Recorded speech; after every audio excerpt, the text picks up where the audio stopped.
7.63, 7.63.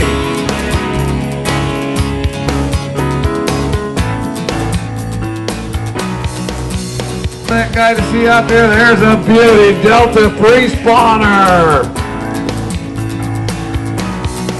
He is 7.66, 7.66. 12.64, 12.64. Look at this bass, folks.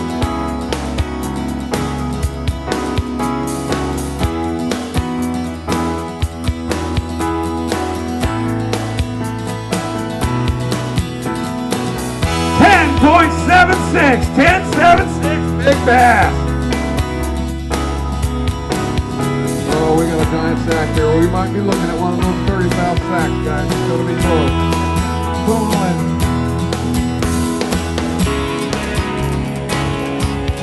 Giant sack of fish here, folks. 33.99, 33.99.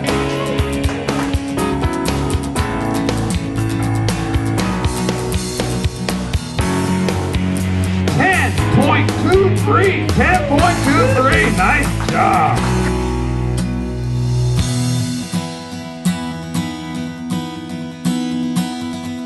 Well, 37.70, 37.70, folks. We got a new tournament leader. Last year's guys are backing it up again.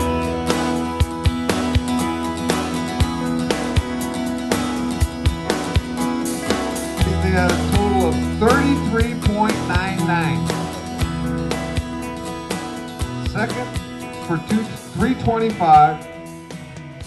They got first in the 20 for 250. They got first in the 30 for 300.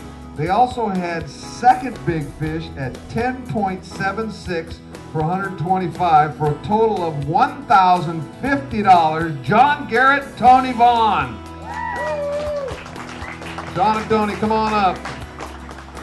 Congratulations, guys. $10,000, 50 bucks. Tell us a little bit how you did it. Got it from you this morning. I asked you for a jig. You said no. You need to throw a rip bait. rattle trap.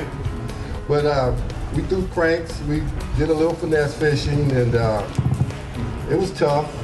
He got the biggest fish of our bag.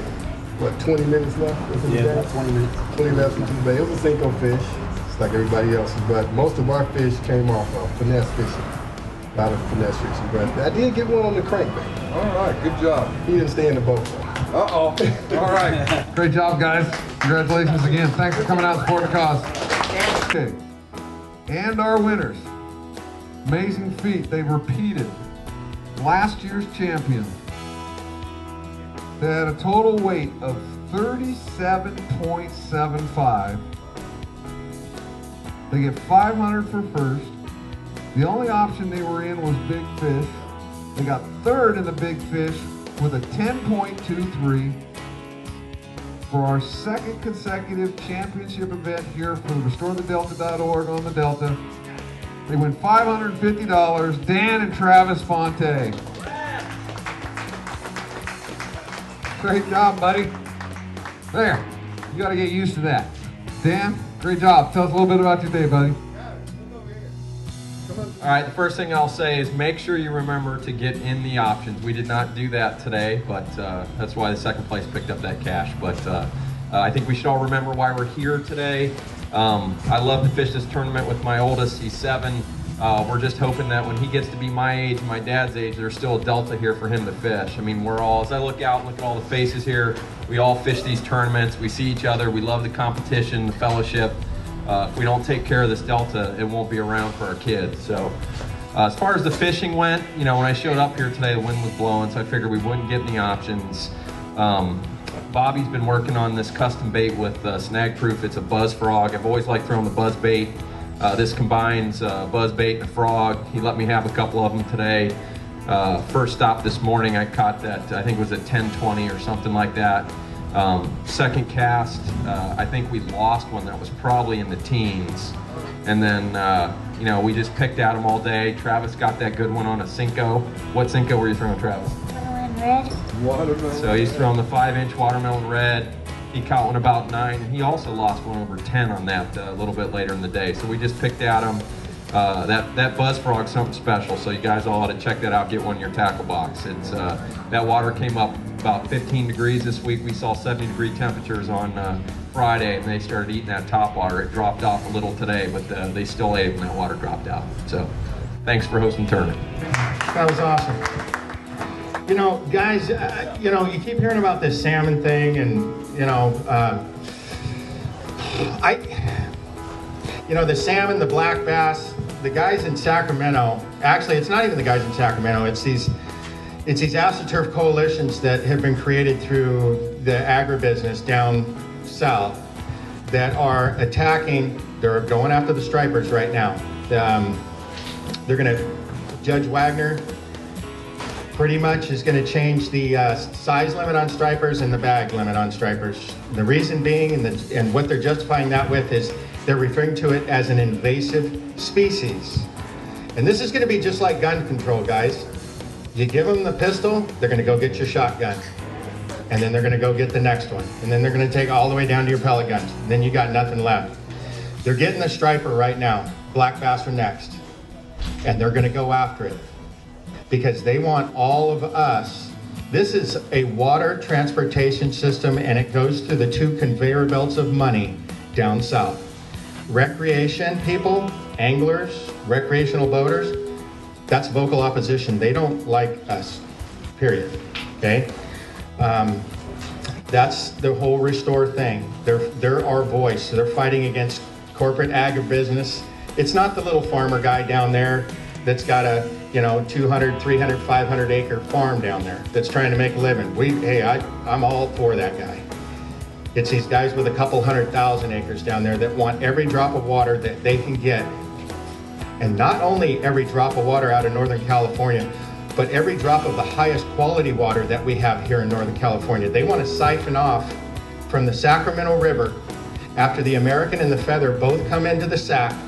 They want to pop a hole right there, and they want to run that canal all the way to the Tracy pumps so that that water that traditionally comes from Mount Shasta, from the Sierras, that ends up in this system, that keeps it fresh and keeps that brackish water line down there in Martinez where it needs to be, where it's supposed to be. Before they started doing all the state pumping projects and all that, it was fresh out to almost San Francisco Bay. They installed the state facilities and all that, and that brackish line has come inland down towards Martinez, Pittsburgh area. If they get this next one, we'll have saltwater in Discovery Bay, guaranteed. Okay, so we cannot let that happen. And getting back to the fish species thing, like I say, the restrictions on the striper thing, they want to, they're calling it an invasive species. They went after it as an invasive species. It more or less needs to be eliminated. As far as they are concerned, largemouth bass are an invasive species also. It's not a native fish. And their justification is, we all know why the salmon numbers are at the lowest that they've ever been recorded. It's because of water diversion. And that doesn't work for them because that doesn't put a whole lot of money in their pockets. That answer is, they can't have it. They've got to blame it on something else. So they're blaming it on the invasive species, the stripers and the largemouth. They're saying that the salmon populations are as low as they've ever been because the stripers and the largemouth are eating all the salmon small. Now, all 3 of these species have coexisted with each other since 1879. And if you look at, just start at 1999, where they're pumping 4.6 million acre feet out of this place, the highest number that's ever been documented. 4.6 million acre feet in 1999, okay? The salmon numbers are way up here. Way up here. 1999, 4.6 million acre feet. Put it up to 2008. They're pumping 6.7 million acre feet, and where are the salmon numbers? Salmon numbers are down here. If you put the 2 graphs go across each other, one of them, the pumping, the amount of water that's being diverted is going up. The salmon are crashing. It's in conjunction. I mean, the salmon have got to have water to get up there and spawn if they want them to go out to the ocean and turn around and come back in 4 years. That's just the way it works. Okay? Restore the Delta is trying to, like Mike was saying, we need a minimal amount of flow coming through this place. So this Frank's track stays fresh, so that Big Break stays fresh, Sherman Lake stays fresh, Brackish water line is right out there where it's at right now. If these guys get their way and they get that canal, number one, we're all gonna pay for it. And it is not gonna do one bit of good for one person in Northern California if they put that canal in. But we're gonna pick up that $40+ billion price tag, okay? They are gonna siphon off a tremendous amount of water that's never gonna make it to this system, and it's gonna go directly down south. And there's a lot of other things that they have dangled behind the scenes in Sacramento that if that canal goes in, a lot of these other things go into play. I'm not even gonna get into all that crud. But just go to restorethedelta.org, take a peek at it, just give it 20 minutes a week, give it a half hour a week. Just find it, so next time somebody asks you, hey, what's going on with that whole water thing? You can give them a pretty on the spot and accurate opinion of what's happening, all right? But again, everybody that showed up today, I really, really appreciate you being here. Chris DeWolf and his wife Angela and the kids, they came down. Everybody here is donating. Nobody's got time. I ain't got time for this. Mike's not got, none of us have got time for this stuff, right? But we're making time. And all these wonderful people here, Andy and everybody made time to get this thing, get it out there, public awareness, make people aware. We got to get the word to spread, get people in Northern California aware of what's going to happen to their water if this thing goes through. All right? You guys, if you buy 20 bucks worth of raffle tickets, 100% of the proceeds goes to Restore the Delta and CSPA. These people don't get sick leave, they don't have vacation pay, they don't have any of that kind of stuff. It's just on donation money. That's how these people make it. So if you guys could buy 10 bucks, 15 bucks, $20 worth of raffle tickets, that would be absolutely wonderful. All right? You guys, thank you very much for showing up today. Hi, this is Bobby Barrick. We're at Russo's Marina out here on Bethel Island on the California Delta. And I'm sitting here with the winners of the Restore the Delta benefit tournament, Dan and Travis Fonte. They weighed in almost 38 pounds today for 5 largemouth bass, an absolutely awesome bag of bass. And this guy right here, Travis, Dan's son, he caught a big one for him today. How big was that fish you caught today, Travis, and how'd you catch him? Almost 9 pounds on a Cinco.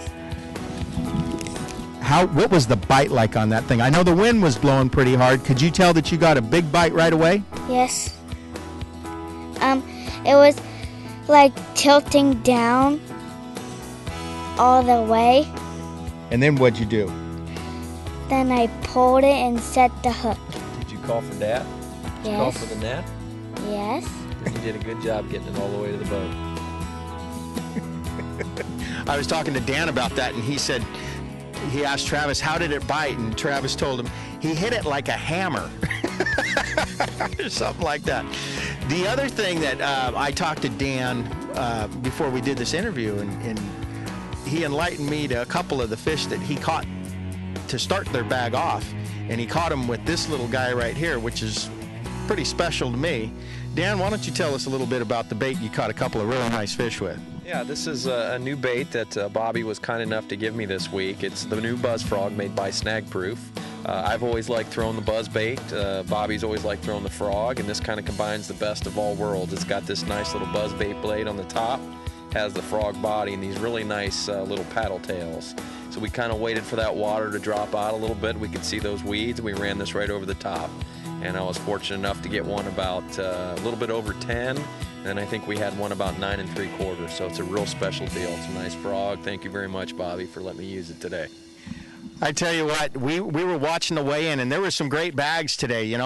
24 pounds by the Troutons, and then Rand Arsdale, or a couple of the other guys had some, 28-pound bags, 29-pound bags, and Dan came down to.